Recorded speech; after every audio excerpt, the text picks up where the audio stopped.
Wake up now, family. Jason Elrod, and welcome to this week's Inside Look. This week I'm sitting here in the Big Apple, New York City, right in the middle of Times Square with Dave Liciaga from Philly. Dave? How you doing, man? What's up, brother? Better every day, man. Good, man. So you and I sat here a year ago with some other leaders in New York City and also in Philadelphia, and we were getting this thing rolling a little over a year ago with about 50 people in the room. Yeah. Talk about where we've come since then. 50 is being generous, man. There were about 20 in Philly, I remember, and maybe 40, 50 in New York. And Philly was just crazy. Last time we were there were like 500, 600 people. I'm really excited about New York. I heard we sold out. So I don't even know how big the space is. I heard people lying to you. We're good. We got plenty of space. The demand's been great, though. We have That's a lot awesome. of leaders in this market. So you grew up in New York City. Right outside of New York City.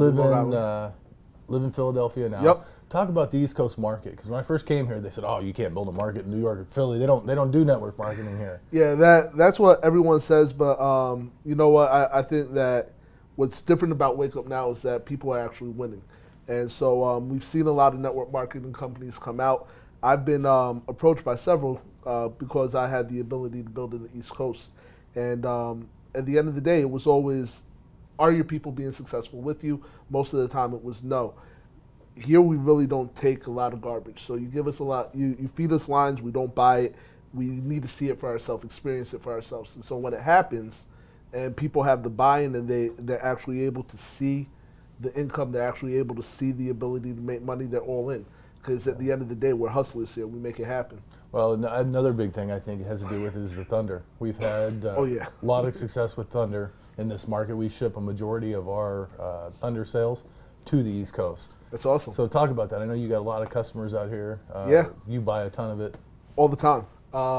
I brought 6 cases with me. I have an order for 8 cases coming. And it's just like everyone loves it. I went to the barbershop yesterday, and they were like, "You have any of that Thunder with you? I heard you got it." And I was like, "I don't have it with me." And so I was like, "But on Monday I got you," and so I'm probably going to be dropping off 2 cases there. And it's just a good drink. The bottom line is that if it didn't taste good, no one will want it. Yeah. But it's like crack. So it's like crack, but it's not. It's not crack. Disclaimer, it is not crack, but it is highly addicting. It is highly addicting just because it tastes good. And so, the first time I ever had an energy drink, I remember it. I'm not going to name the energy drink that I had, but it tasted like cough syrup. Right? And so that's not something that you really want to drink. This, on the other hand, is something that you could drink and you like it. It still gives you the energy. Everything is good, and so it makes you actually want to drink it more. So that's the key when you go to the barbershop here. You got to take them a case of Thunder. Take them a case of Thunder. You get your cup for free, I guarantee you. All right. So Lou and Jamal didn't tell me that. They took me to the barbershop yesterday and got me hooked up, but I didn't take them a case of Thunder. So they should have known better. I heard they were Puerto Rican. So let's get down to some business here. Let's talk about internet marketing. You're an internet marketer. You've had some success in internet marketing. Talk about the top keys and give somebody the basic understanding of how to become successful in internet marketing. Absolutely. I mean, at the end of the day, it's really, you're still dealing with people. And I think that when you're doing marketing over the internet, most people have the tendency to lose sight of who they're dealing with. They concentrate on the medium, this new shiny object, this new tool that's really going to make it easy. And it really doesn't matter if you're not communicating and building a relationship. Even on the internet, this is a relationship business. So you protect your relationships. You make sure that you build genuine, authentic relationships on the internet, which might be a little bit more difficult depending on the medium. So I always talk about the hierarchy of communications, and at the bottom is the social media. It's very, very impersonal. Everyone's there. You move up and you have your email, which becomes more personal. And if you need to, you move to text messaging, eventually voice, and then you go straight to, face-to-face meetings. And so you move up the hierarchy if people aren't willing to communicate or get in when they are at the lower levels. And so always, and it's just being intentional of moving to more intimate forms of communication on the internet. And as long as you're willing to do that, you can build real relationships. And then when you have meetings like this in New York, it makes it very, very simple for people to put a face and a personality with the person. Sure. And so when it happens, now all of a sudden the relationship that you built is really solidified. So I'm the guy or girl sitting home, and I want to get started in internet marketing, and I don't know a thing. I don't know what to do. Where do I go first? What do I do? I always tell people, if Facebook was a country, it'd be the largest country in the world. So Facebook is hands down the number one place that people need to be, and they need to mind the way that they're promoting. They need to really focus on asking questions, qualifying people, and protecting the relationship in the infancy stage. So the way that I usually approach people, and it's probably different than what everyone else says, but I usually say, hey, what's up? I was thinking about you. When you have a moment, can I ask you a question? That's my opening line 99% of the time. When they ask what's the question, I said, do you keep your income options open? If they say yes, awesome, we'll continue the conversation from there. If they say no, the conversation's done. Well, listen, God bless you. I have some work I need to do.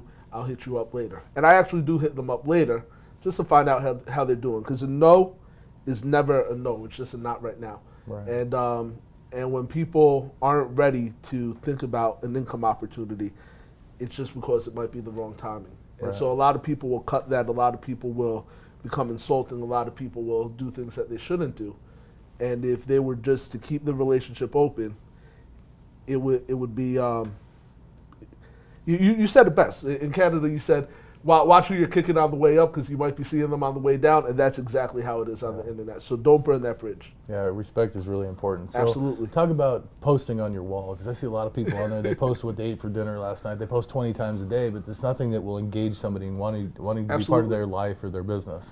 Well, leaders are attracted to leaders. And so, there's a reason why I'm attracted to people like Robert Kiyosaki. There's a reason why, Troy Dooley and I, we talk every so often.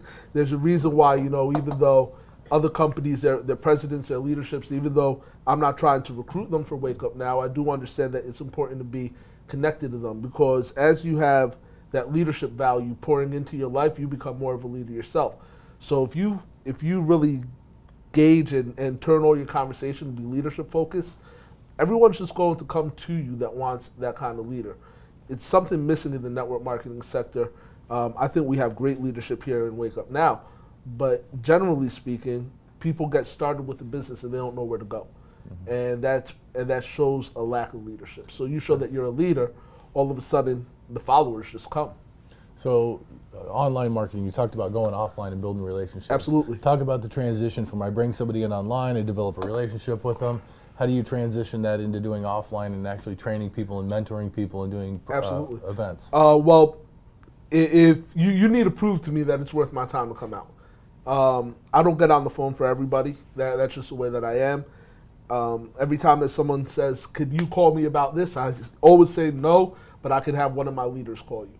So my leaders understand that once they become leadership within our organization, all the phone call requests that I get, they're getting. Everyone that needs someone to talk to in order to lock them in, they're getting. And that's not because I don't want to talk to people. That's because I understand that if I try to do everything myself, I'm going to run myself ragged and my organization won't build as quickly. So you become that leader, you give your leadership that control, and then you prove to me that it's worth me coming out. Because if I come out, God bless you. You're better than me, because you came out to Philly twice, even though we only put 20 people in that room the first time. I probably wouldn't have come back out, because you would have really hurt my trust. Yeah, you know what though? You got to start somewhere. I believed in the leaders in that room. Yep. And we built those leaders to lead. And so Exactly. I think one of the most important things in any business you can look at is teach leaders to lead. You should always, as a leader or a manager, be working yourself out of a job. Because if you do that, the business will run itself and you'll have success. Absolutely. And time freedom. Well, good. Well, hey, man, appreciate it. Thanks for Absolutely. sitting down. It's good seeing you. Good seeing you. Remember, too, let your leaders lead. Work yourself out of a job, and you'll have a great team. We'll see you next week.